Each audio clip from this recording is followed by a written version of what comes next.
Welcome to Double Dose of Raw Talk Podcast. I am your host, Miss D. On this weekly show, you will tune in to discussions of different topics about today's society, culture, and adulthood. Of course, there's always juicy conversation with a little bit of love and plenty of sex. And let's not forget the stories of all relationships and the mess with relationships. Join me every week along with my friends and guests to get your dose and keep it raw on everything and anything. And remember, no topic is off limits.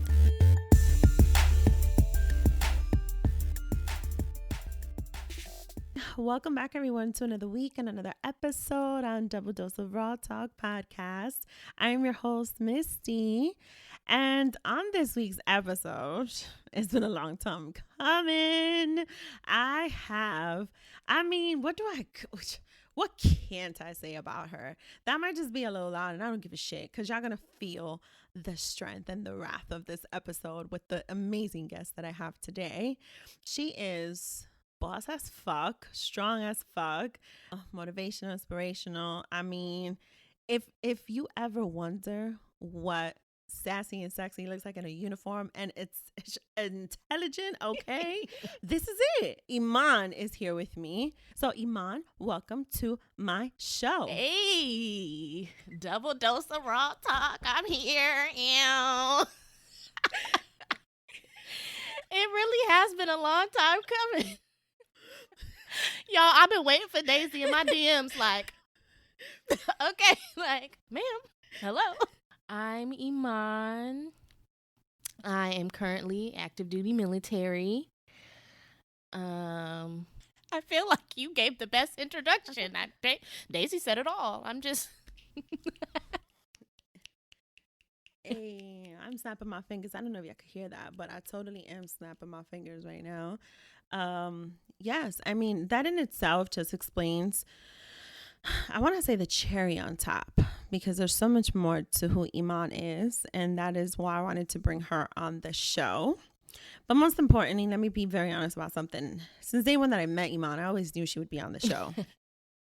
However, timing is always of the essence, okay? And so I needed it to be the right moment, the right time. And this is it. This is the right moment. So Iman and I we met virtually through Idea to Launch Academy, right? You were part of, Right. I believe it was one of the online virtual, was it like the virtual pajama party or something like that, that Coach Carla Ramirez had. You guys know I always promote her academy here on the show. And so I've had the pleasure to meet Iman through that platform.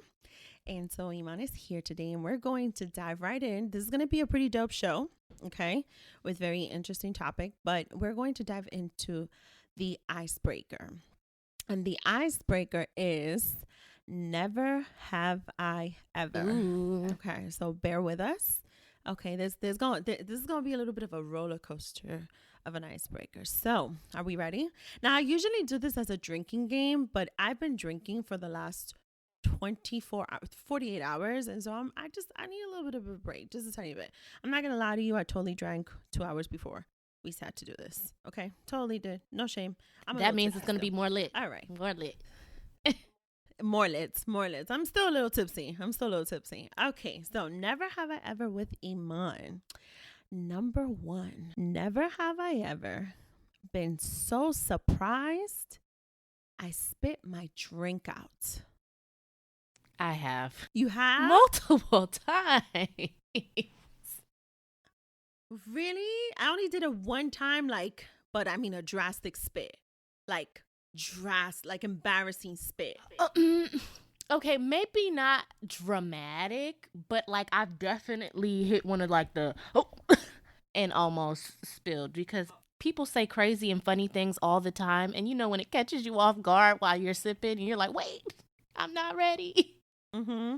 Have you ever spit on someone when you've done that? No. You? Okay. Mine totally did land on someone. Yes, girl. Yes, it totally did.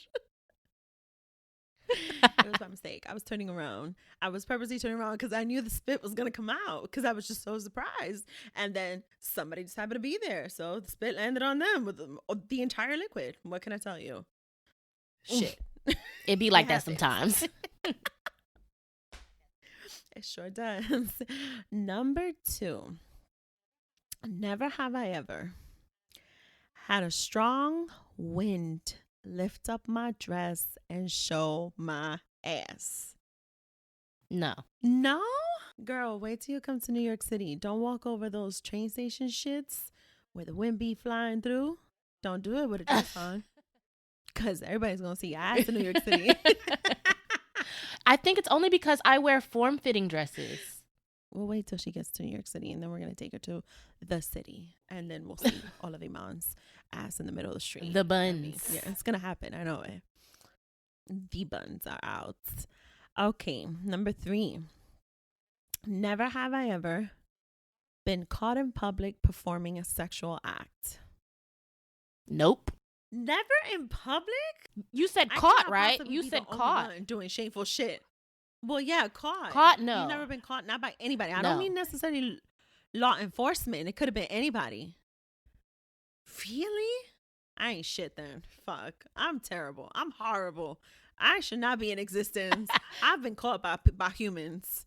It's a terrible thing. I don't even want to. I'm ashamed to even say where I was caught. I don't even want to admit that shit right now. I don't. This is terrible. I feel like I haven't done Terrible. anything. I'm going to make her do things when she gets to New York City. So you've never been caught doing a sexual act. Okay. I'm going to keep this list of never have I ever's so that we can revisit them when you are visiting New York City, and we're going to make you do these things. Okay. The next one. Never have I ever inadvertently committed theft. Inadvertently? Yeah. Maybe when I was little. Okay, I'm really trying to think. I need you to. I know you must have. No. Pause. I need you to pause. I cannot be the bad. Don't give me, the Bronx girl from New York City, the wrong name here. I mean, like, I've done some shit. Iman, I need you to work with me here. I need you to explore. Okay, wait. Inadvertently. Not inadvertently, but I didn't committed some thefts. Not theft, but I've stolen. So you have stolen some stuff? Yeah, but it wasn't. What inadvertently means, like accidentally, right? Like, oh, I didn't. Right. So like, oh, by mistake, I walked out with the shit. Oops. Oh, yes. And listen, that's not inadvertently. That's a blessing from God. Okay. God said I need to get them toilet paper and them paper towels for free. Okay. Sure did. Okay. I definitely always did. I always walked out of places with shit. I have no shame in this. You know when it started happening to me a lot? When I would go on shopping sprees literally at the store, and I would be just like hanging on to shit. And so my little arms only take so much of articles, especially of clothing, right? And so I would not on purpose just be stacking shit into my fucking big ass purse. But sometimes when you kept holding on to things and adding them on your arm, they would start landing on your fucking purse. And shit just ended up coming out with me. What can I tell you? This shit fucking happens sometimes. I'm sorry to the world if I've stolen from you ever, but it has happened. No judgment. That's my confession. No judgment from me. Because I'd be gladly putting stuff under my cart. All right. And hoping they don't see it. Under your cart.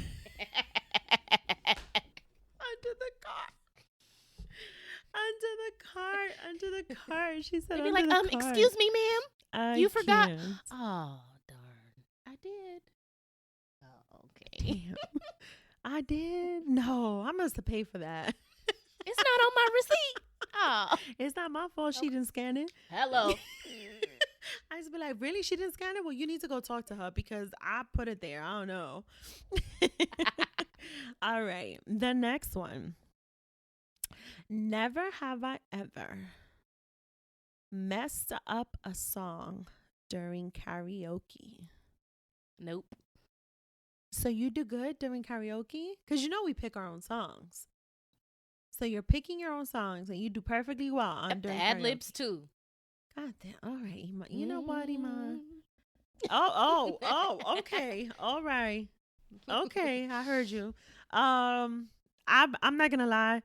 My dumb ass be picking like these songs that I'll be fucking with like real hard, especially during the chorus. I be swearing I know the whole damn shit and I can follow it, and I be fucking up. I totally be fucking up. It's you know which one is one of my like go to songs because I be swearing I could do this shit right. Lord, please help me with this. Fucking Eminem, 8 Mile. I be swearing I know that fucking song Not like the lose back of my fucking yourself. hand. And I swear. Yes, you would think as many times as I watched the fucking movie and as much as I've heard that fucking song, I would know it's not. No, I still don't. No, I'm a whole fucking mess. It's disgusting. Disgusting. Okay, next one. Never have I ever been so excited to send a nude, I sent it to the wrong person. Her eyes. Yes, I have. But it was like a person I still was kind of talking to too. Okay. So does that really even count? So it was like, Okay. oh, he's like, dang, and I'm like, you got to play it off like, oh, surprise. Oh, hey. Oh, thank you. I thought you'd like it. Here's a little ass cheek. Oh my gosh, it's a surprise. Oh no. Oh no. Oh no. So I asked that because I know someone who that happened to. And because I knew that person, it happened to them, every time I would send a nude, like I knew who I was going to send a nude to, right? I knew it because there's not many fucking guys who get my fucking nudes. But you know when you be doing it in a rush, and I got fat fingers, right? So I'm sent. You have, I don't know if you have an iPhone, but I got fat little fingers, right? So when I go to my photos, right, and I'm gonna send it out, I don't do it from the chat. I do it from the photos. So when I'm picking the little selections, I've been making sure my fat fingers on top of the wrong name because they're chunky ass fucking fingers. And I think I've caught it maybe like a good 4 or 5 times that it almost went into the wrong chat. And I was like, oh my God. And I got it back. Thank God. I did. But definitely send it to the wrong, to the wrong person. No, thank God. But that could have been very detrimental because my nudes are not like just like cleavage. My nudes are like you gonna get the full frontal view. Okay, that's the way you're supposed to do it. It's like good morning for me and Sid. When I be sending nudes, it's like full frontal. No lie, it's disgusting. It's disgusting. It's not. That's not what I've heard. All right. That's not what I've heard. Let me pat myself on the back. Hey. Okay, the next one. Never have I ever laughed so hard that I peed. Everybody's done that. Everybody has?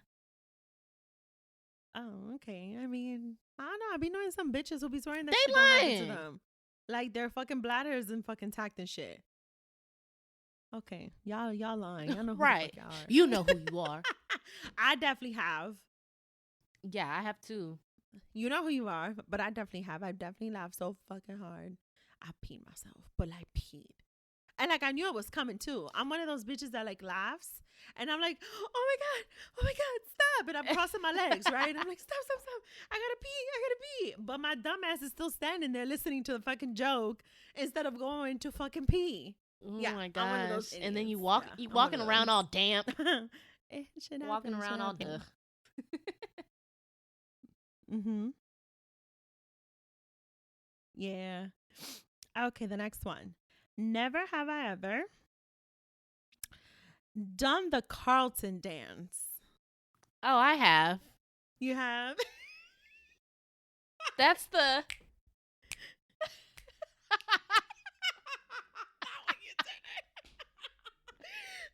you guys can't see this, but I'm doing it. So let me tell you how this one was just one bonus one I added because I was just watching the HBO Max Fresh Prince of Bel-Air reunion. And I was in between all my Mhm. tears. I was dying seeing that dance all over again, straight from Carlton. So I was like, "Oh, let me ask her." She said it. If you are listening and you have never in your life done that dance, I encourage you and challenge you right now to get your ass up, fucking YouTube the fucking song and do it. Just do it for a moment. Do it. Yeah. Okay. It'll The bring you some joy. Some joy. Yes, it does.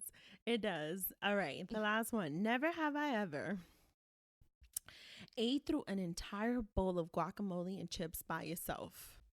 Yes, I have. I love chips and guac. Yes. No shame. No shame. Thank you, Iman, for that one. Because a lot of people be acting like, you eat all of that? Yes, I eat all of this. I don't I care. sure do. I don't care. First of all, guacamole is supposed to be healthy. Okay. In my definition by Yep. all the ingredients is it's healthy. So there. All right, that was easy. Was it not? It was easy. Okay. That was a pretty dope Easy. icebreaker. I wanted to get a little insight on who Iman is. Clearly, I'm gonna make her do some really illegal shit when she gets over here. I don't care. I need her ass to get shown on Fifth Avenue or something. I don't know. Of course, she would ask me all the stuff I've never done. I'm sitting here thinking of all the things I have done. She's And like, you asked me "Wait." everything I haven't. Her face was epic. She really just looked to the side, like in an R&B gaze. Like, but did I do that? Have I? Well, let me think about it. Yes, yes, just like that. She was just like, She was posing for me too. I was like, really, Mom? Like, you never have? We're going to fix these memories right now. We're going to get you out here. We're going to have you doing some reckless shit. That's what's going to happen. Yes. All right. So for this week's episode, lately, well, not so much lately, from the beginning of time, Double Dose of Raw Talk offers very open discussions on a raw talk level about different topics that are, of course, are interesting to me, insightful to me, and of course that I find would be a great dose of knowledge, of great dose of stories for my audience and my listeners, where we're able to tackle things from society and culture, just different shit, right? And so for the first segment of As Raw as It Gets, and if you guys are tuning in for the first time, you are going to learn that during this segment, we tend to cover sometimes things that are on the news, controversies, culture shit, social media, sex, love, relationships, and relationships. So, in this segment, no topic is off limits from the host to the guest and vice versa. Okay, my guests get the green light to pretty much put me in the hot spot too if they need to. So, Dun, for dun, this dun. segment, she's gonna get even with me. For this segment, I'm gonna call it She-Roic. Okay, She-Roic. You heard it. You heard it. All right. Now, I am a woman who has absolutely this thing with seeing, of course, by preference, a man in a uniform, right? Not all uniforms, just certain ones. Let me be very clear on that. But I have to be clear. I'm sorry. I have to. not the orange jumpsuit. Okay, hold on a sec. Wait. Hold on. In the essence of role playing, though, sometimes the orange jumpsuit does come handy. I just want to put that shit out there. Okay, jail bays. Shout out to all the jail bays out there, though. I mean, some of them do look kind of good. I mean, think about it. They working out all the time. You know, they're not out here stressing over life. I mean, some of them are doing life, right? I mean, but they do look good. You know, that body be looking right sometimes. I just want to be honest on that, okay? All right. Now, my joy today is that I am joined by someone who does wear a uniform, and she looks rather amazing and beautiful, gorgeous in that uniform. Oh, Lord, let me breathe. Okay. But I want to tackle, how is it that you, as you are a She-Roic woman, you are in the Navy. How is it that your story begins having joined the Navy? And what is it that motivated you to pursue that career in serving this country? Woo! Let's take it back to college. Yes, let's talk about it. So, my sophomore year of college, I basically, oh, this is so terrible. I can't believe I'm telling this. I pretty much flunked out of school, lied to my parents about it, and then took myself back down to school. And then my parents found out about it. So my dad was like, "Listen, when you come back home, you either gonna do what you're supposed to do. You're either gonna do what I say, or you just can't come home." Like, I basically got given the ultimatum. So I, oddly enough, I had received a join the Navy postcard. And so when he was giving me that ultimatum, I was just like, you know what? I'm gonna just join the Navy. I'm gonna join the military. I'm gonna join the Navy. And he was like, for real? And I was just like, yep, that's what I'm gonna do. They've already been reaching out to me. Like, let's just do it. So he was just like, okay, when you get home, he's like, I'm gonna call the recruiting office, nearest recruiting office, and then we're gonna get you started. I think I called, and then the my recruiter, DC1 Murphy, answered. And I was like, hi, and he was like, hi, and I was like, I want to join the Navy, and he was like, you do, and I was like, yeah, and then he was like, okay, well, can you come in Wednesday? And I'm like, yeah. So from Okay. there, from there, I went and he was like, okay, why you want to do this? And I explained it, and the military process, you have to take an ASVAB, and your ASVAB score determines what your job is in the military. So I took my ASVAB, got my score, got told what my job was, sign my life, because you signing it, fingerprints and all. And then I swore in, had a little swearing Mm-mm. ceremony, and 7 years later, here we are. Okay. Yes, absolutely. It's interesting that you said you're signing your life away, and I appreciate you being very brutal with it because that's exactly what it is. Um, I wrote on my notes. All my guests know they get a show agenda just for an overview of what the discussion is, and literally what I said is I admit I wouldn't have the balls to enlist, and the reason why I feel that way is because you do literally sign your life away at that moment that you're being sworn Yep. in. Absolutely. And I'm a G, I'm a ballsy ass bitch in a lot of different things. But that piece, that part, I'm just not. I am United States Marines Corps Mm-hmm. sister. And I remember seeing as much as I did, I felt like my baby brother's going in to do this, like how, and we have a joke now, right? He's a vet. We have a joke now. We say the youngest one is the one with the biggest balls. And we joke like that because yeah, you're signing your life away. You're going in, right? And correct me if I'm wrong, because I do have someone who I consider a brother, a best friend, who has pursued a full-blown career in the Navy. But you actually happen to be, if I may be very honest, one of the first, if not the only women that I know in the Navy. And so that's what I really wanted to have insight on as to how is it for a female in the Navy? How is life in the Navy from your perspective? Or what does that look like as far as challenges goes, as far as accomplishments, and then, the overall risk? Y'all, being a woman in the Navy, it's hard because, well, first of all, being a woman in any career is hard because, they see you as a woman. You're soft, easily broken, blase, blase. And you just, I got onto the ship, and literally the first thing I get told is, as a woman, you're going to be two things. You're either going to be one of two things in the Navy. You're either going to be a bitch or a slut.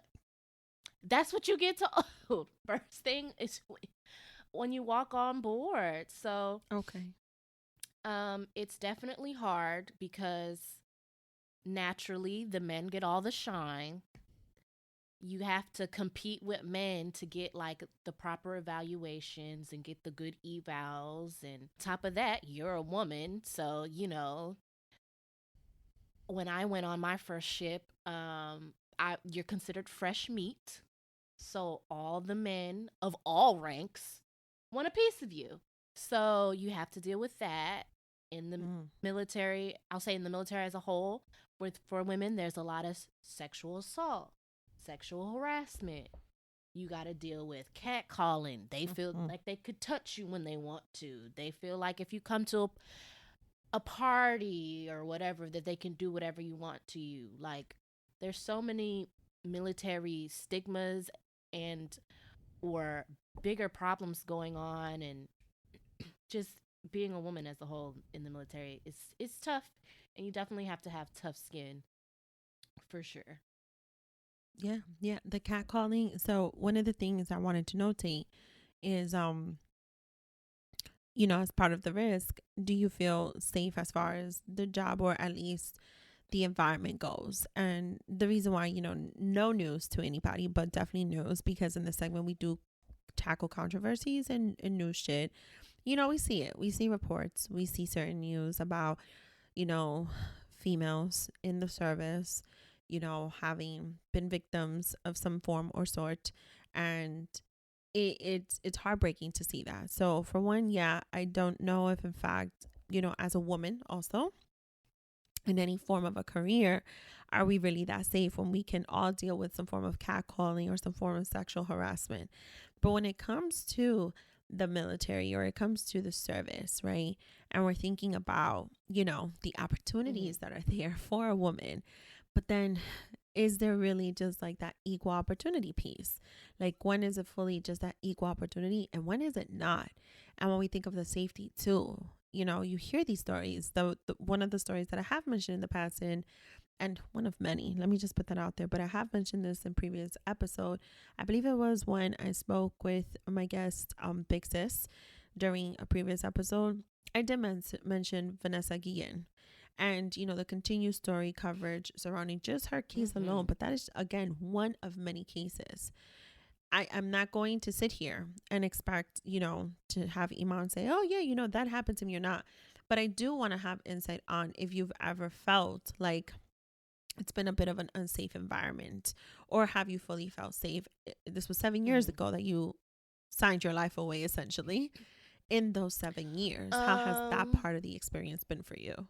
I guess as a whole, I felt safe. I'm not gonna lie and say like I haven't had situations where Mm-hmm.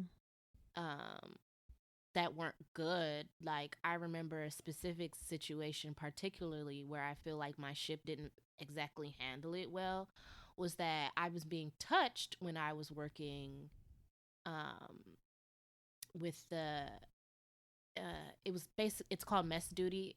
You basically go work with the CSs, and the CSs are the cooks for the ship and stuff like that, and you go for like 3 months. So one of the other FSAs was just doing the most, and I was being touched.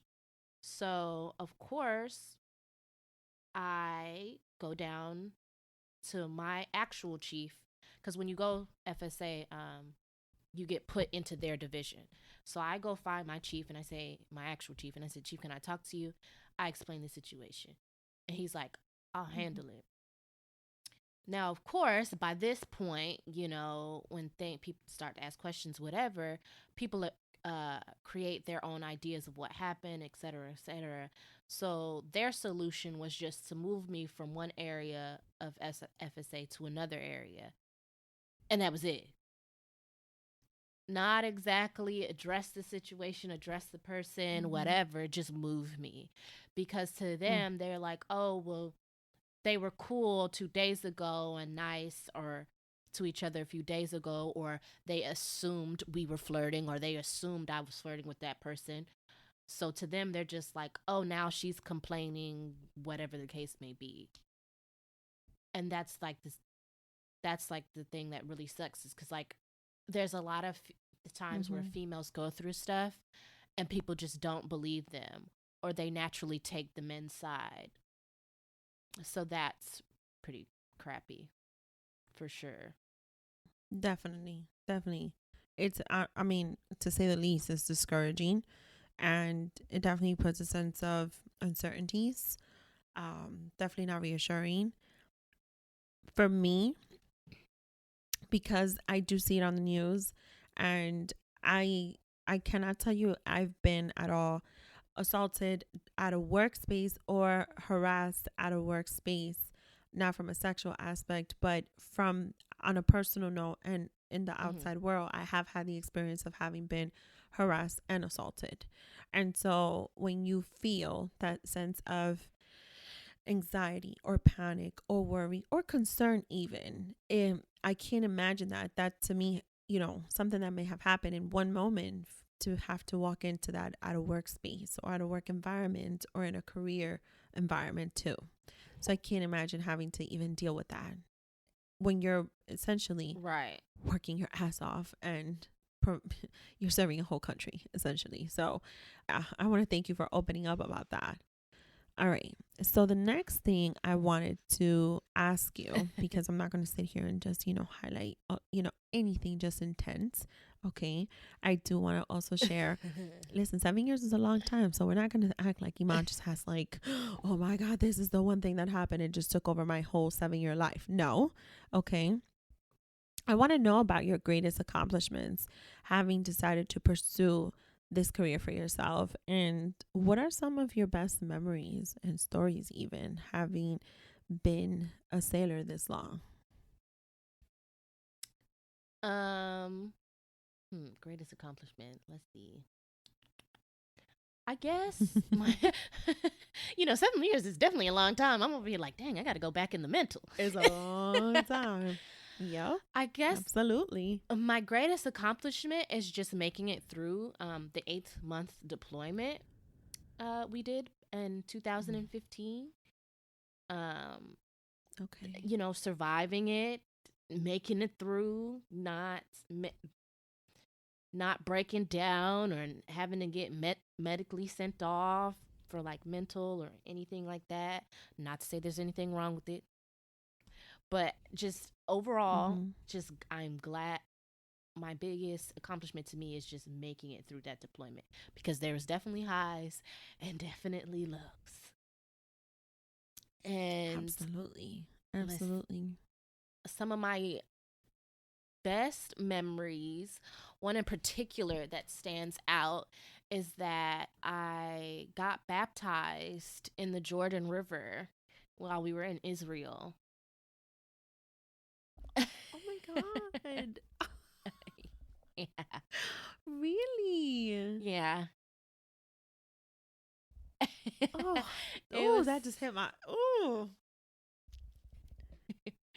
it was such a great experience. Like, and it was cool cuz the other people, it was a tour, and at the end of the tour you got baptized. So I got to see so many places that were in the Bible. I visited why can't I think of their names? Lord Jesus, forgive me. Oh Lord, Mary and Joseph's home. Oh Lord, it escaped me. it's I okay. I It's all right. visited It's their been a while, actual girl. It's house. been a while. Look, Lord, I'm Okay. reading my Bible tonight, okay? I visited Mary and Joseph's She's like, I'm house. ashamed. Um, right, I'm over here like, what? Girl, I was about to say Adam and Eve. Lord Jesus.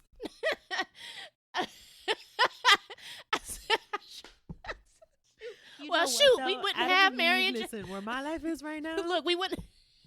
where my life is right now. Okay. If I had Adam and Eve in front of me, we would have a whole conversation. Okay. I Okay. just want you to know that. But yeah, it was cool because a lot of my other friends actually went on that same tour, and we all got baptized together, and we still talk about it to this day. Like, dang, we actually got baptized. Like, That is beautiful though. Honestly, that's amazing. yeah. Y'all had to see me. I held on to my chest when she said that. Like that was beautiful for me to even hear that. Yeah. How many people can actually say like they did that though? Like think about it. Think about it. I know, and it was just something I couldn't pass up. I couldn't pass that up. And I'm like, listen, Hmm. wash me with all the river water, okay? I want to feel his spirit. At this point, I don't need a conversation with Adam or Eve. I need to get to that river. That's what I need. Yes. Israel is That's such the a type of beautiful feeling I need at this country, point. too. Israel is such a beautiful country. Okay, I like that. Oh, thank you for sharing that too. I like that. So, since you're in the essence of sharing and you're so giving at this moment, I wanted to know just one more little thing. She's laughing already because I she know knows where I'm going exactly with what this she's shit. got. I wanted to know one more little thing. I got the agenda, guys. You ready? She's ready.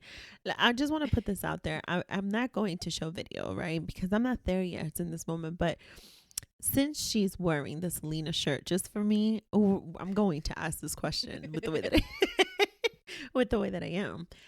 How spicy can life in the Navy get? And by spicy, I'm sure you know exactly what the fuck I mean.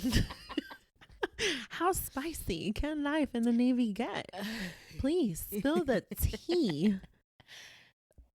A total plug there, and she'll tell you why later. Spill the tea, please. The tea is. It can get pretty spicy. Okay, listen, some shit sometimes goes down It, it under. goes it goes down on the boat. But yes, there's definitely we like to call the term we use is boat booze. People definitely have boat booze. And when you're on an 8-month deployment, people find ways to, get it popping. So yes, people Get it poppin'. definitely Get it poppin'. get it in on the boat where they can. 100% true. Okay.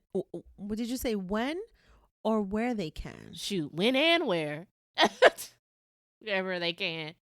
When and where? Okay, so because I wanted that clarification because a few episodes ago, I reunited with two of my college friends who I've become closer with in recent years. And we kind of reminisced on our college days and this very famous staircase where some of us went to a staircase. Oh, the staircase. Yeah. There's a very famous staircase in Baruch College. Shout out to all of Baruch alumni, especially my years. And I wanted to know if, how you got like, a little term going there. Like, do you guys also have any designated areas on a boat specifically where shit sometimes goes down? Just wondering. She's really trying to get all the details. I'm just Guys. wondering. I'm really trying here. I like to listen. We're on audio, so I need to give a whole visual. Are we talking about something like a Titanic? And then let's take it from there. Okay, so ships are huge, huge, huge. Um, the particular ship I was on is a destroyer, so it's considered a small boy. A Okay. destroyer. No, I'm just kidding.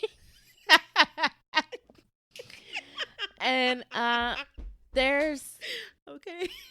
there's different like storerooms and like spaces that like kind of like engine rooms and stuff like that definitely been caught in compromising positions. So like storerooms where we keep Oh. like in our storerooms anything could be in there. Some like my particular department, we had a storeroom that just had like our extra foul weather jackets and stuff like that. So like, but at the right times, like when it's people will pick and choose and kind of go do their thing. I just want to say, I personally never caught nobody, Okay. but I've heard the stories. But you are? Say it again. You are? I've heard the stories. Shout out to the ship, the Destroyer. Okay. I think I am going to adopt that name, and I'm going to probably baptize someone with it, depending on how they lay it down. Oh no. I might just do that. I've never done that. I might just do I that. see what you I did might. there. Baptized. I'm a baptize. That's how I'm gonna know who's the one. That's exactly how I'm going to know who's the one. If I feel they are worthy Yes. of being baptized, the destroyer. Yes. That's the type of blessing this river over here is going to be conducting. Okay, in the near future. I'm just saying. Okay, so Iman gave us a little bit of, just insight on her decision on joining the service, how that journey went about. Gave us a little insight on accomplishments and best memories. And what is crazy to me is that how insane is it? Like, we're in a time right now where survival seems to be the thing here, and the way this country is going, right? Where we're all fighting such a fucking Mhm. disease or whatever the fuck we want to call it. And but what's crazy is some of us, just regular citizens, regular, degular, smuggler citizens, didn't know that's what we were going to deal with in the beginning of 2020.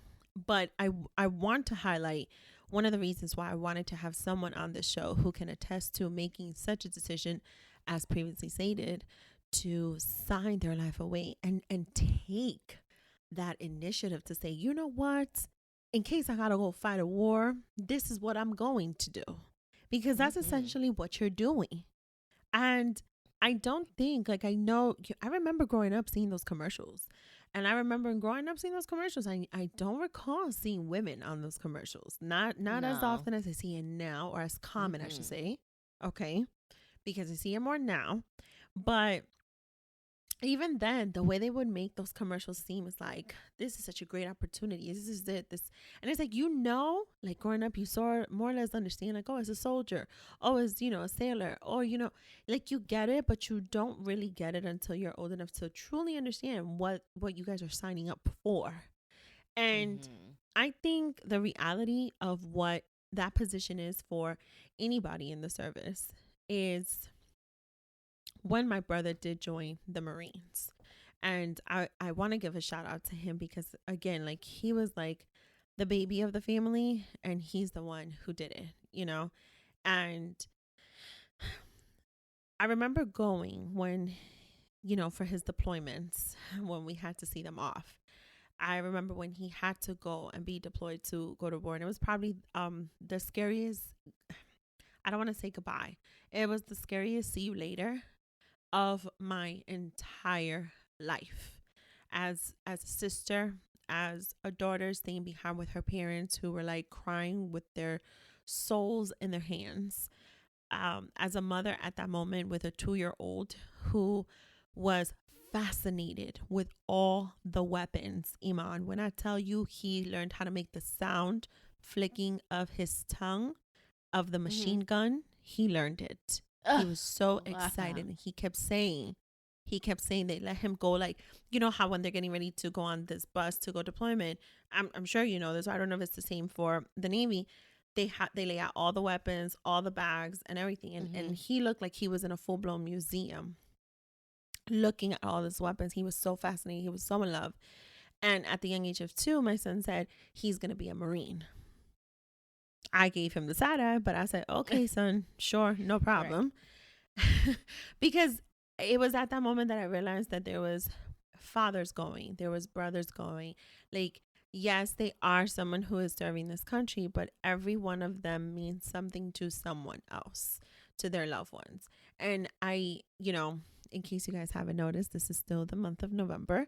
And so in the month of November, I do things a certain way for a reason. We do celebrate Veterans Day. And this is exactly why I wanted to bring this to the table, especially during this month, because I don't know if we truly value and appreciate just every single member in the service like we should. Now, I'm not saying, and I'm going to say it, I'm not saying like we're supposed to go out there and kiss everybody's ass. But Right. I do want to highlight one thing, and I did not include this in the agenda, but I wanted to know if you would feel comfortable talking about it. You posted something, or reposted. It was about a company that did not give military discounts. Do you recall that? I know exactly the company you're talking about. Sure do. Yes.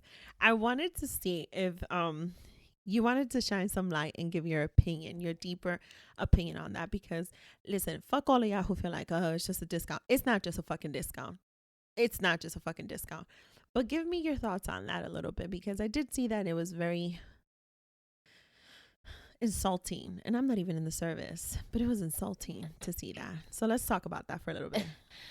If you guys don't know what she's talking about, Fabletics gives military discounts, but it's only to men.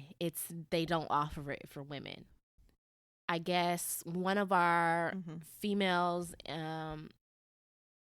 requested and asked, and two separate occasions with two different people, that was the response. It's only given to men. It's only given to men. Now, Fabletics has since put out a statement that I don't believe, but whatever, saying that it was a miscommunication. They don't understand why their associates told these women that, et cetera, et cetera. But I'm just like, two separate employees read your guidelines the same way. So clearly, something is not right if they're not reading it that like it's supposed to. And it's just, when I first saw that, my first thought was, well, I'm glad I never spent my money on them. I'm just glad I never spent my money on them. Yes. And it's insulting. Absolutely. It's disrespectful. And I definitely showed all my female friends, like, look, we can't, no.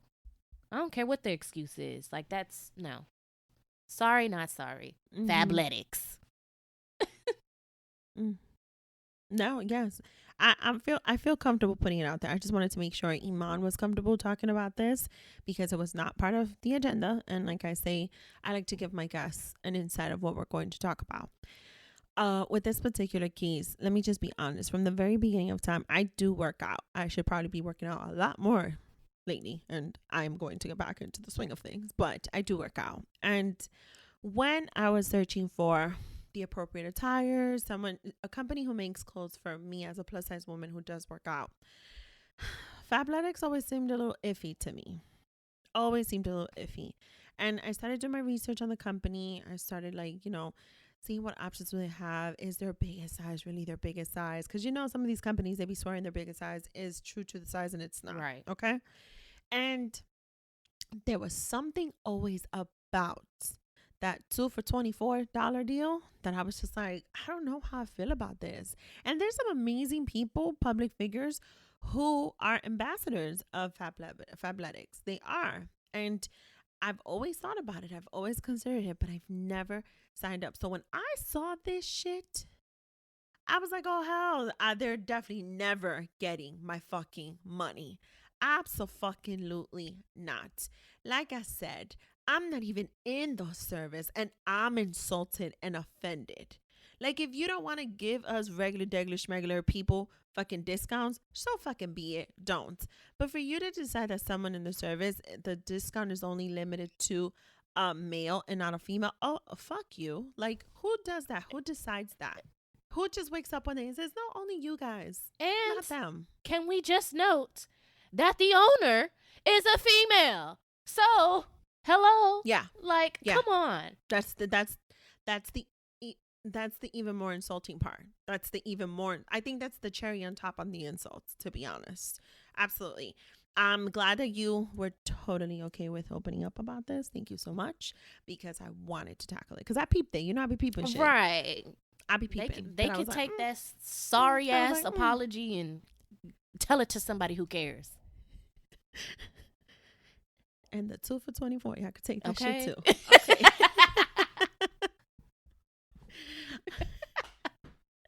All right. So we're going to go right into the double or nothing segment. And this segment is where we keep it raw on another dose. And so I decided to title this one, Strong is an Understatement. Okay. This is not an insult. It's an Iman.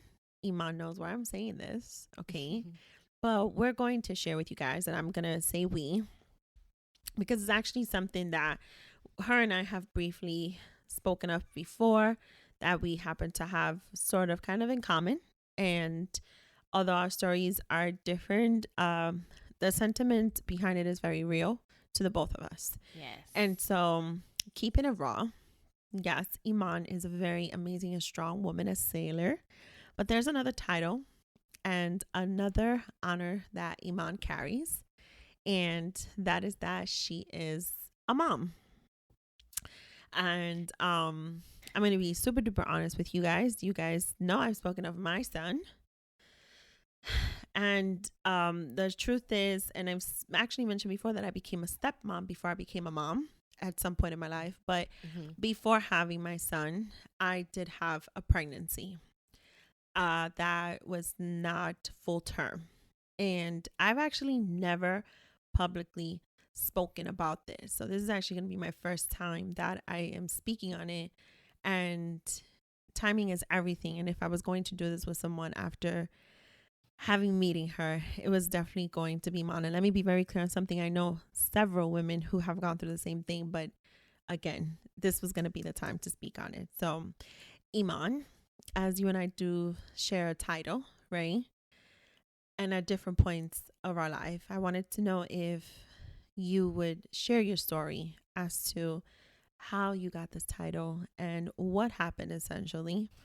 Because I do feel that a lot of women still don't feel comfortable talking about their story, but have definitely lived this. So, I got pregnant in 2017. It was my last year on the ship, and I knew I was pregnant. I knew it. I woke up and I said, "Man, I'm pregnant. I know I am." The period was missed by 3 days. Took that test. Took all 3 of them because my partner at the time kept telling me to take them, as if I could drop pee like a dime. But clearly, obviously, I was pregnant, and most people know when you're pregnant, you actually can drop pee like a lot. So took all 3. All 3 came back. Each time I took it, the line kept getting darker and darker. I was like, "Oh, would you look at that?" So, I'm pregnant. Took the pictures, sent it to all my friends, got the congratulations. My best friend was on watch. When she's called me on watch, this girl supposed to be serving, standing a lookout. She called me. She said, "So we're doing this. This is what we're doing." And I said, "Yep, here it is." She was like, "Okay." She was like, "If you rocking, I'm rolling." So, I inform my chain of command. I get sent off the boat. They can keep you until 20 weeks, but if you have a good chain of command, they're just gonna send you off as soon as they find out. So I got sent to PSD because I was in the middle of transferring. I was just gonna stay at PSD until I like where sailors who are like broken or pregnant, like in between kind of orders. That's where you go to like check in. We call it muster and stuff. So, my detailer called me while I was at home saying like, "Hey, do you want to keep your orders in Florida or do you want to stay in Virginia?" He was like, "Now, if you're trying to get out of Virginia, you need to keep them orders in Florida. But if you want to stay in Virginia, cool." I kept the orders to Florida. Left Virginia, got to where I am in Florida. Was scheduling with the move. I missed my 20-week appointment. So with the move happening and checking into a new command, you have to switch your insurance over to like the region you're in. So I had to switch my TRICARE from Norfolk, is where I am now. And it took a while for me to like get my appointment set up. So I was 26 weeks when I finally went to go get my 20-week appointment. And your 20-week appointment is where they can test for like genetic disorders, et cetera, et cetera. So I go to have my ultrasounds, Mhm. and I'm laying there and I'm all excited because I hadn't seen my son since like I left Norfolk, so I'm all excited. So she does the ultrasound, and this lady clearly was a good actress because I didn't think nothing of it until afterwards. But and she was just like, the baby's not really like active. I think she said he was sleeping. She said something of that sort. So she stopped the recording because she was recording the ultrasound. So I was just like, okay, whatever. Didn't think nothing of it. So I went, got dressed, went, sat back down. Another came, went in, went out, but they came out with pictures. So that's just like, okay, something's not right. Something's not right. So then I get called into this office, and then I'm just sitting there like, okay, you know what's going on, whatever, what have you, like what's happening, what's happening. This lady comes in, she sits down, she asked me how I'd been feeling, have I been feeling sick or anything of that sort. And I'm just like, no, I feel great. Like, just was coming to get my testing done and everything like that. And then she was just like, well, I'm sorry to inform you, but your son doesn't have a heartbeat anymore, and he's passed away. So yeah, I'm just sitting there like, like I think all I said was Mhm. okay. And she's obviously like trying to like coax you, like, make you feel better. And she was like, sweetie, do you have anybody you Mhm. could call or like that? And I knew my mom was at work, so I couldn't reach her. And then I was just like, I was like, yeah, because nothing hit me yet. And I was just like, yeah, I think I can reach my dad. I think I can reach my dad. Calling him, he didn't answer, and he texted me, and he was like, I'm in a meeting. And I said, Dad, you have to call me now. Like, you have to call me now. And he's like, what's going on? What's going on? So I typed it. I said, um, Jackson, that's my son's name. I was like, Jax, and we nicknamed him Jax. I was like, Mhm. Jax doesn't have a heartbeat anymore. And so he called me.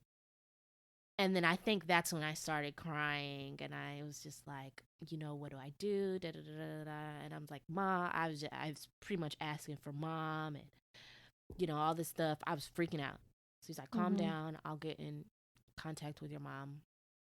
I'll get in contact with your mom. And then, so I had to, after that, after I got off the phone with my dad, I called my boss, and I was like, I explained, he was like, hey, Boats, what's up? And, I explained to him the situation. He was like, oh my, he's like, oh my God. He was like, stay, go home, stay home. I'm telling the chain of command, whatever we could do for you, we're here for you, et cetera, et cetera. So I get back, at the time I was living on base. I get back on base, and um, I was I was married, and at the time my ex husband was on deployment, so I called his parents, let them know, and then I had to call um, Red Cross and put in a Red Cross message to get in contact with him. So he calls me eventually, and he's all excited, and I was just like, did you get told anything? And he's like, no. He was like, I was on watch, and my CO came up to me, and he was told me I could call you. So I was just like, okay, and I came and I called you. And so then I was just like, sit down or whatever. And he was like, what's wrong? Is it such and such? At the time, he had a sick family member. And I'm like, no. And I told him. And then, he starts crying. We're crying together. And he's like, okay, I'm going to figure out how I can come home. Because I was 26 weeks, I had to deliver my son still.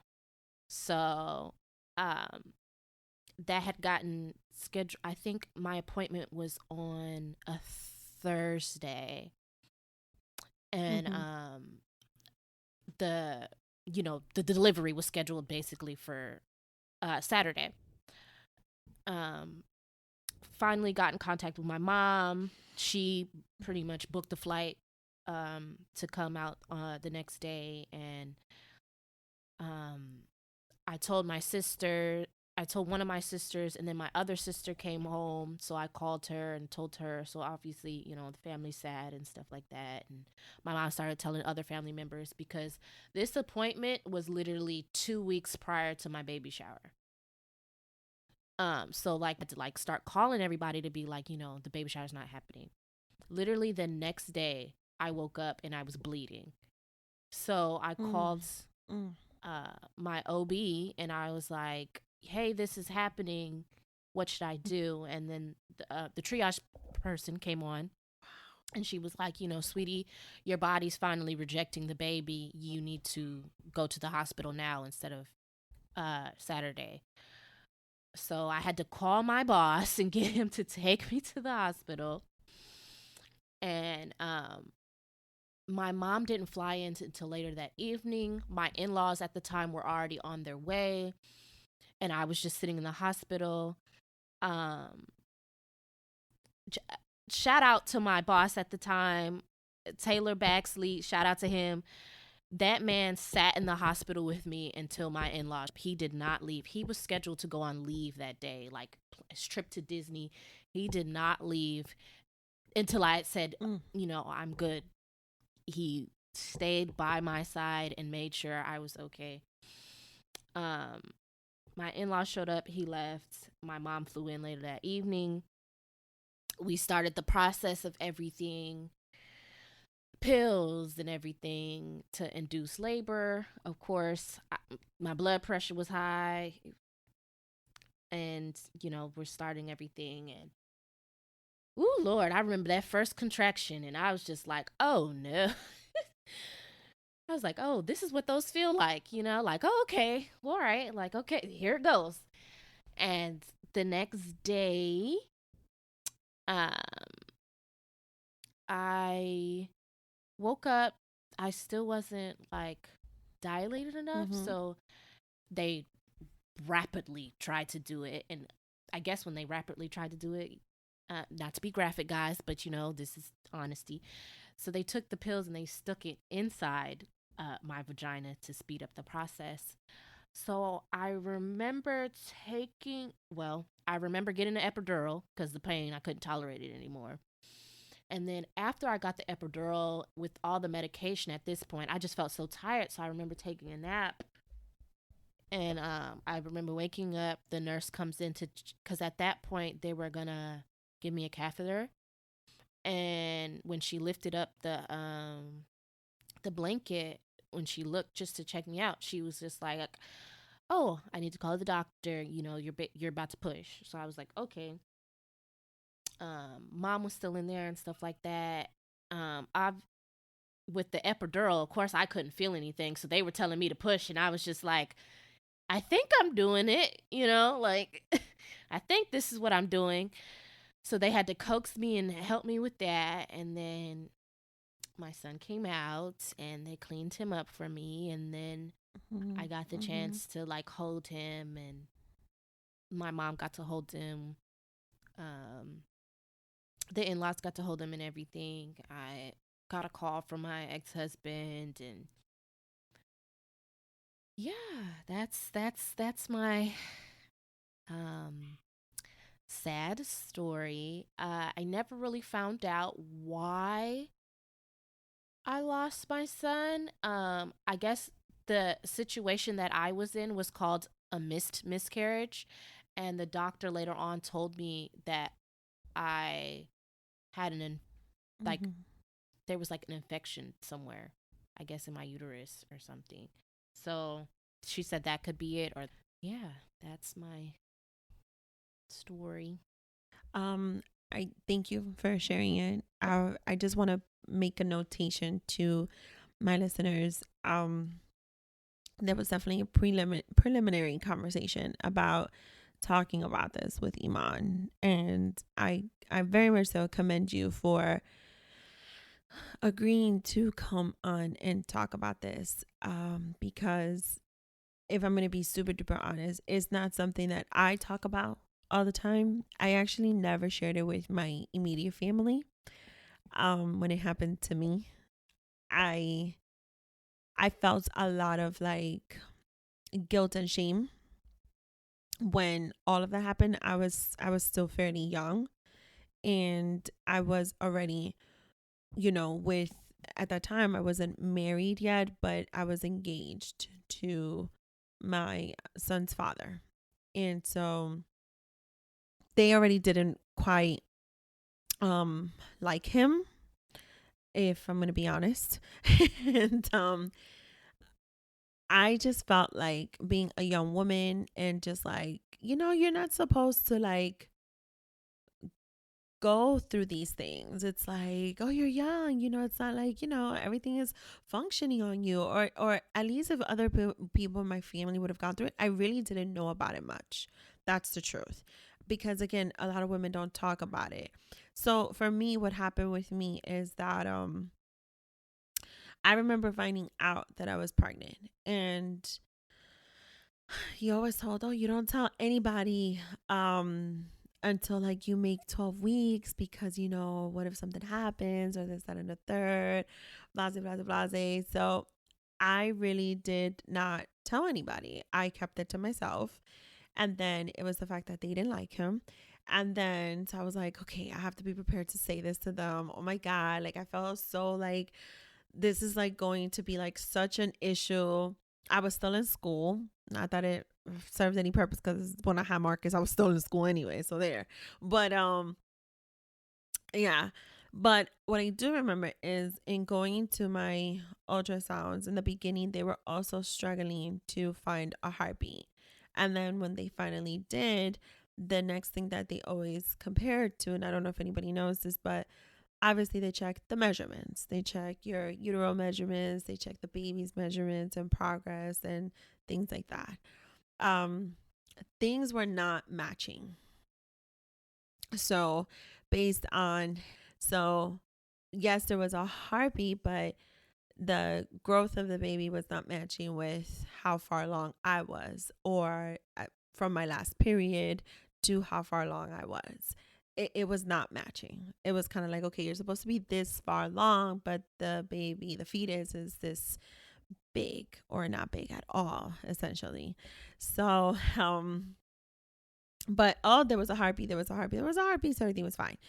Long story short, for me, it was not a sonogram that discovered it. For me, it was actually like, oh shit, I'm spotting, I'm bleeding. It was along those lines. And it was having to get to the hospital to see what was going on. And they did tell me, okay, it looks like you're miscarrying. And I hate this term, but I'm gonna say it. This was like 14 years ago. Yeah, what are we, 2020? No, almost 15 years ago. Um, they said it was like a spontaneous abortion. It's that kind of a miscarriage when it just happens and you just have no control over it. And, you know, next thing you know, it's like while I'm at the hospital, I don't even, it's insane, but it's like, I just like, kind of like I just dropped the baby. Like the baby just came out. It was just like the tiniest little thing ever. And it just felt like a really bad cramp at that time. I had never like had contractions or nothing. Like I first pregnancy, right? So I don't know what the shit is like at all whatsoever. And so there was really no time for anybody to explain it to me either. And then it's like, you're young. So it's kind of like they're looking at you a little bit sideways, right? Like, oh, you're just a young girl. It's not like they're taking their time to explain anything to you or anything like that. And they come and they talk to you like, oh, do you want, like a certificate? Like, do you want like this memory of something? They send a support group to talk to you. And it's just like, it's happening so fast at that moment. You don't know what the fuck to do. You don't know what to say. You don't know anything. I was about 4.5 weeks pregnant when that happened. So at 5 months of a pregnancy would have been 20 weeks. That's also, to Iman's point, you do get all the testing done, but you also around that time start finding out what you're having. And so I was scheduled for the upcoming appointment to know what it was that I was going to have. And that appointment never happened. But it was at that time that we realized we were going to confirm what it was because they were speculating that it was a girl. And it was at that time when I dropped my baby that we confirmed it was a girl. And so, yeah. And so we kind of like had already had a name picked out in our mind, which what we wanted to name her. But again, it was that piece of confirming, like that actual visit to confirm that this is, what we're having. But we just never made it to that appointment. I said that to say because again, I never told my family anything. I never told anyone anything. This was something he and I shared, and his family, some of his family members knew.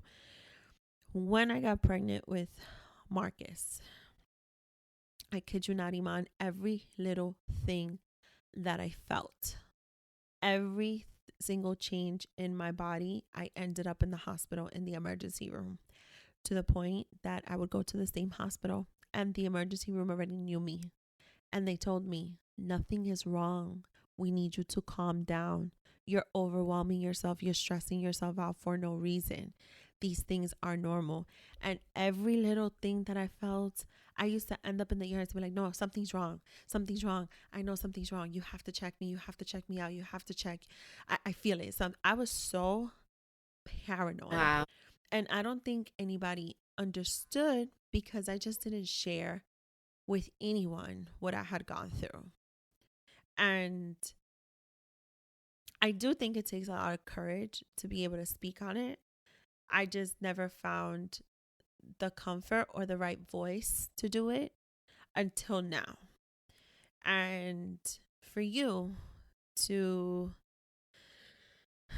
show once again your strength and your resilience in going through that at that moment, in being essentially in full blown shock with the news that you're getting, and still having to go through a totally different process because you did give birth to your child. That's what happened. You gave birth to your child.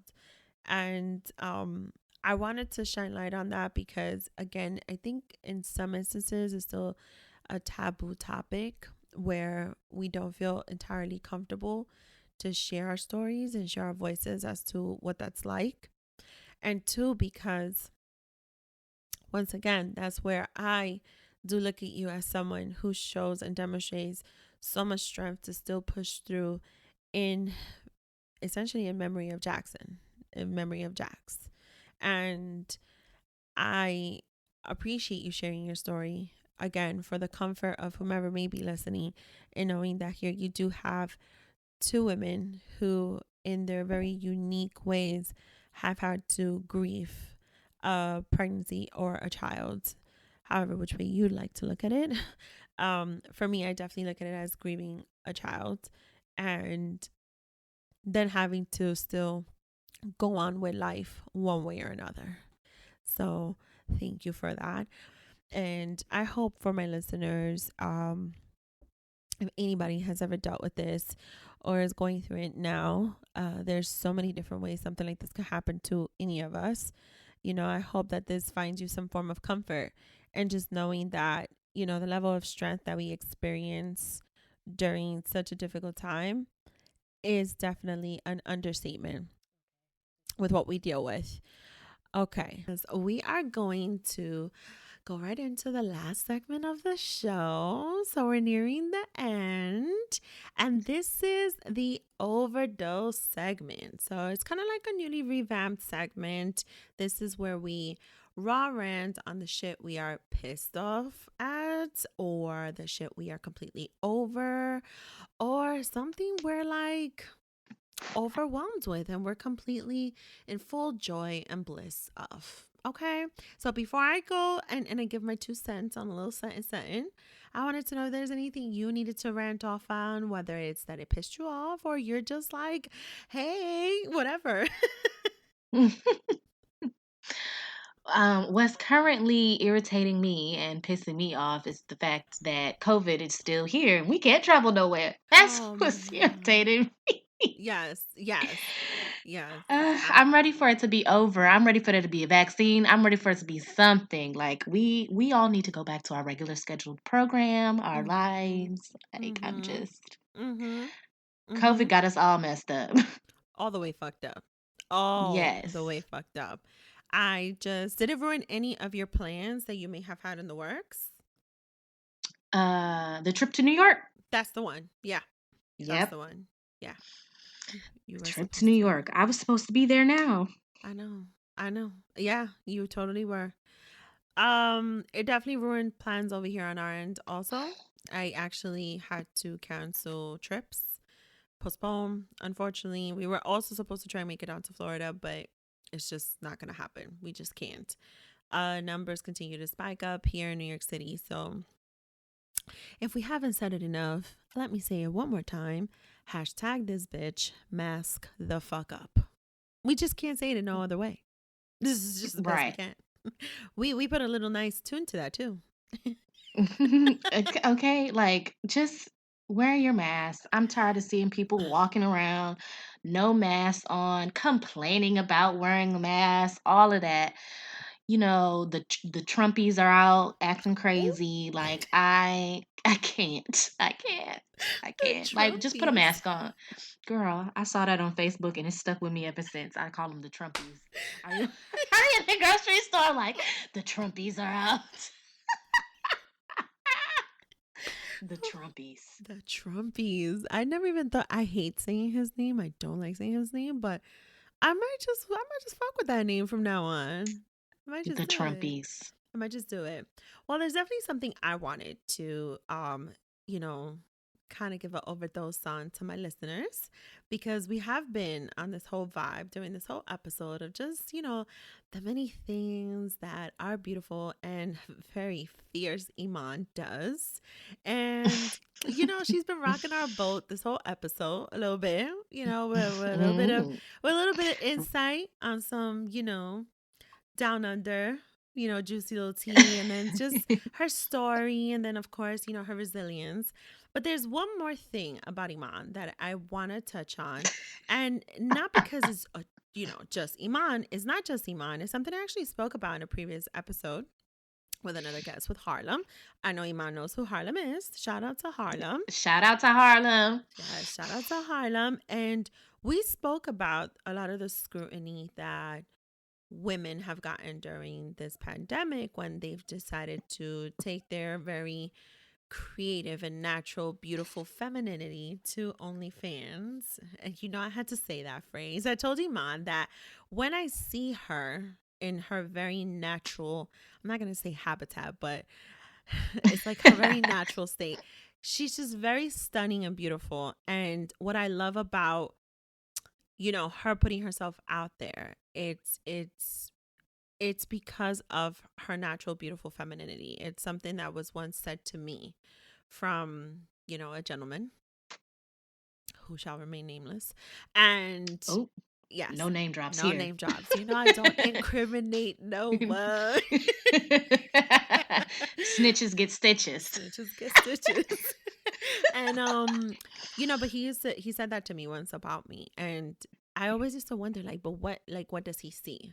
And I remembered, having that phrase, and I have to say, this many years later, not so many, I'm still young, but this many years later, and seeing a lot of your pictures that you share, you have a very beautiful, immaculate photography done for you. And I'm gonna say for her because I'm pretty sure she probably does the timer and she does it herself too because she's that bomb as fuck. But you're just I so do. you see, I knew it. But you're just It's the so Bluetooth clicker.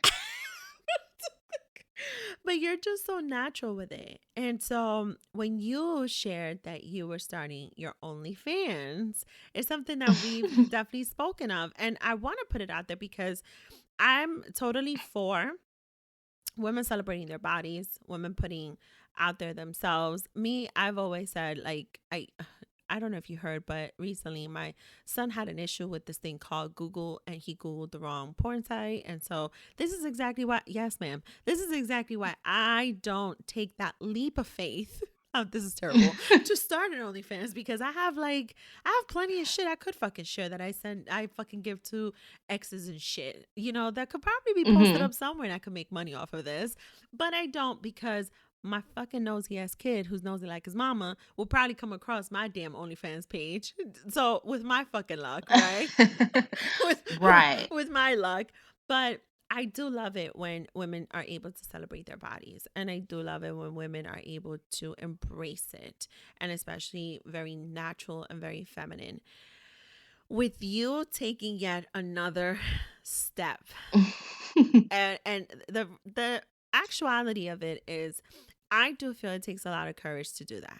I do feel you have to be brave to be able to do that because there's just so much scrutiny surrounding it still. And Right. I don't think people really understand the whys. And even if they did, I don't know if people really care. And so be it if they don't. But you did do it. You did.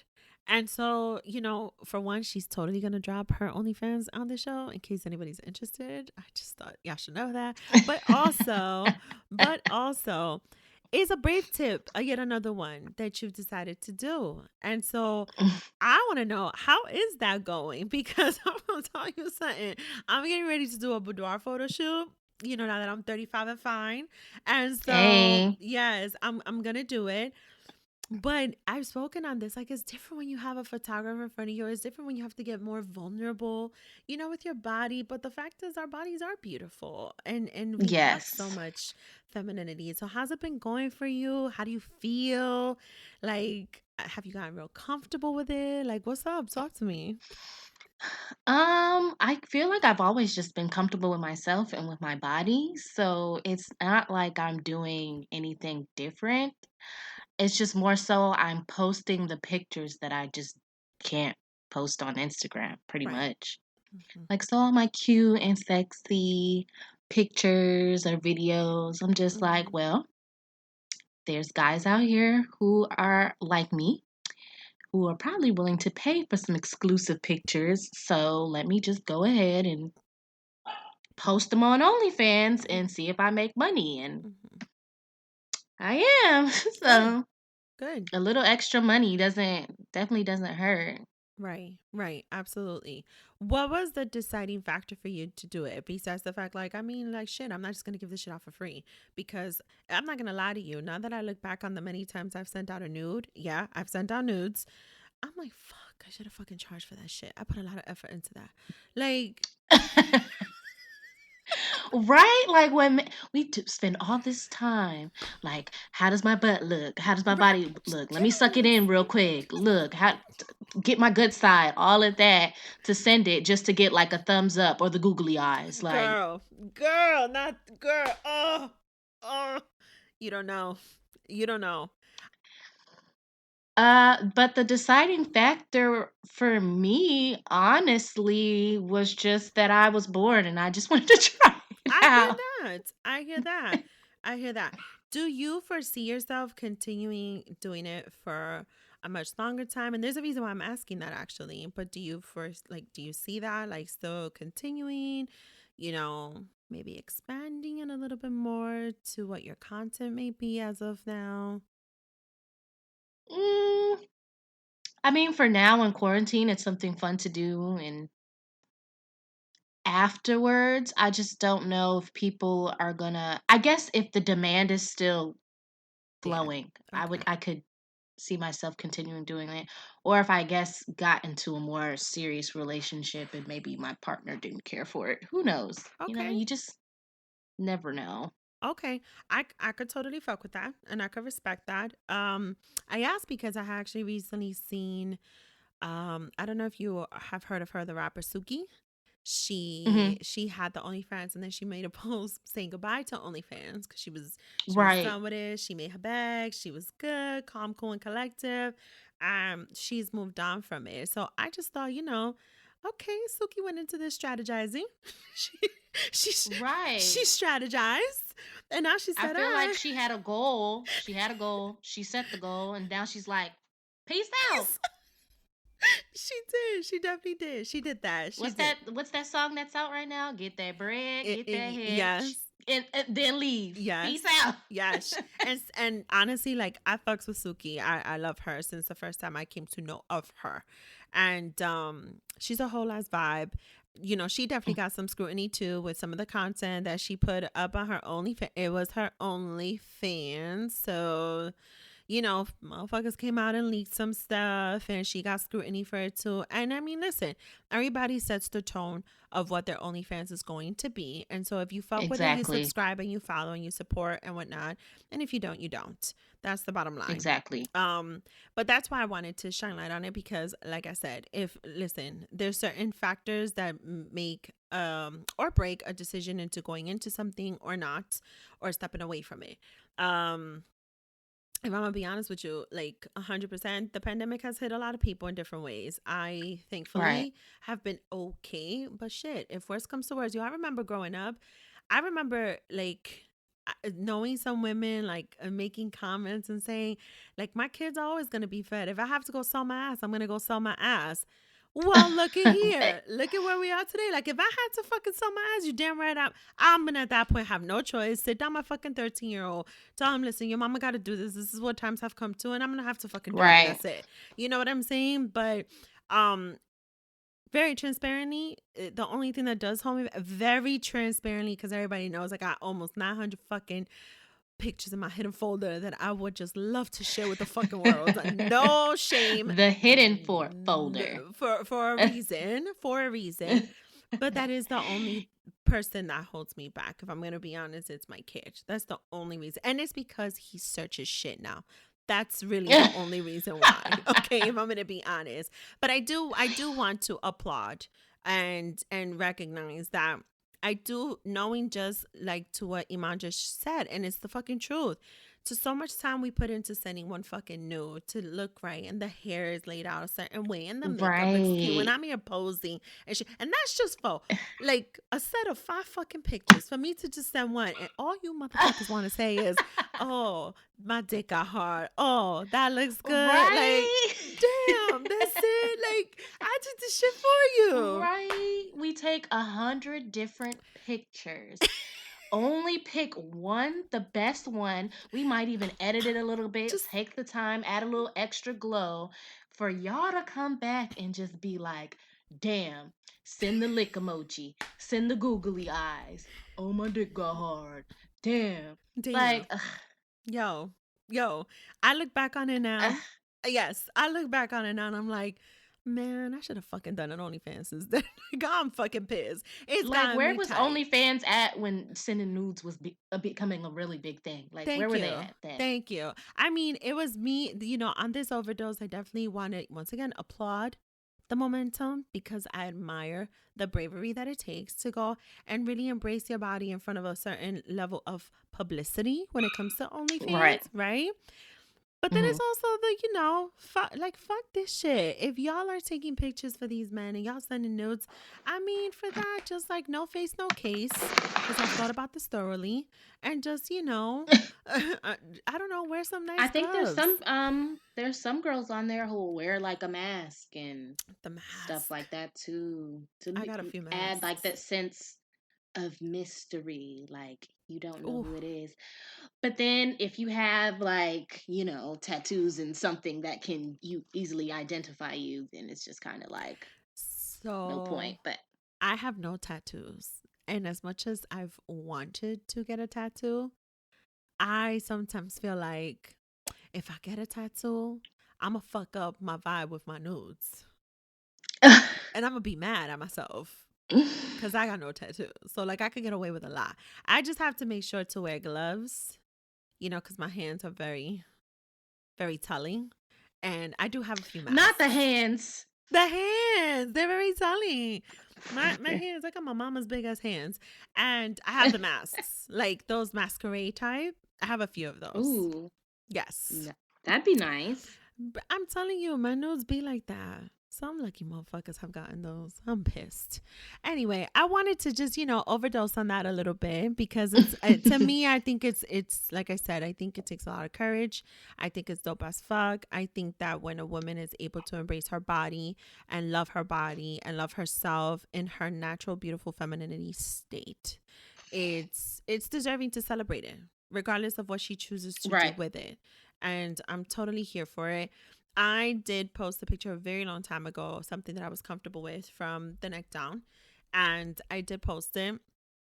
And it was something that I was in like pure bliss of just feeling myself, right? And just feeling Hmm. like so embraceful and just loving of my body and just encouraging of it. And I was feeling very, very good mentally, physically, spiritually. But and I wanted to just share it and I wanted to just celebrate it essentially. Hmm. And I did not get negative feedback until it got to someone, and someone did have something negative to say. Was And it like a close family member or? it was somewhat of a family member, a family known member of Hmm. ours, like a friend of a family. And it was just Okay. kind of like, you know, at that point it's like it's some of the commentary was like, oh, but it's like, are you trying to sell yourself? And it's like, I'm not selling myself, there's no price tag on it. But even if I did, like, what's the fucking problem? And Right. so, you know, I don't know if you noticed, but ever so often, I do like to take my little nudes, and I have been sharing some pictures here and there. Whether I add a little filter or not, because at the end of the day, I do love my body, and I do love how I Right. look. And so, but I As felt it we all should. right, As we and all I should. and I felt the scrutiny just by one fucking outlier, just by one comment. And I didn't think like, it's not like we're out here just posting tasteless shit. That's not what we're doing. Right. It's tasteful. It looks nice. We make it look good. Right. You might see a little cheek, A but that's little it. Just bit. just the top of it, not the whole thing. Right. Like I posted a little something. There was no nip slip. There was no nip slip, but y'all saw my little mountains up here. Y'all saw my little curves up here, all close up. Like, it was tasteful, but I did get a little bit of scrutiny. And I was like, you know what? I want to shine some light on it. I want to shine some light on it with Iman because she has an OnlyFans. And, if the person is listening to this, okay, great. Well, tough shit. Iman, do you want to let my listeners know how they can find you and reach you specifically, and starting with your OnlyFans? So, girl, it's a shame. I should probably know like my OnlyFans